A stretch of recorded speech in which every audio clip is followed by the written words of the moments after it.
संदीप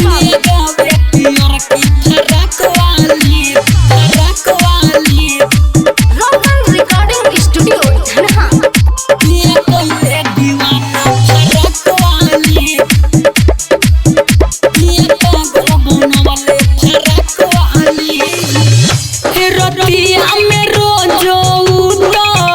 गीत गावे आवेली उहे होई जान हमारा दिलवा के भावेली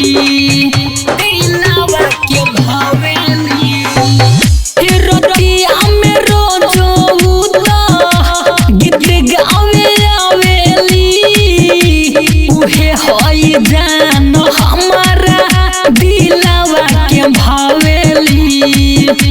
तो कबो भोर नहीं परे मोतिया रात वाली, कबो भोर नहीं परे मोतिया रात वाली।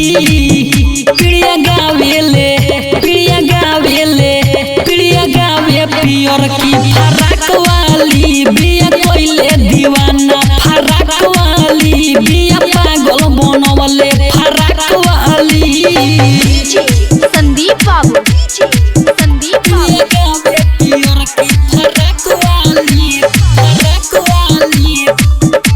रोशन recording studio Dhanaha.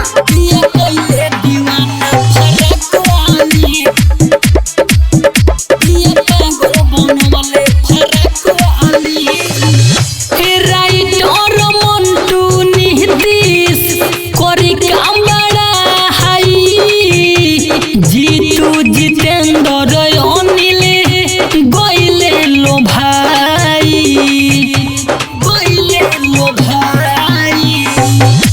Writer Mantu छोटू करी कामड़ा हाई।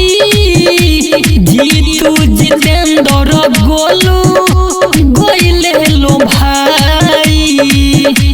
तो सुमित करेली बतिया सावा लाखवाली, रविंदर करेली बतिया सावा लाखवाली।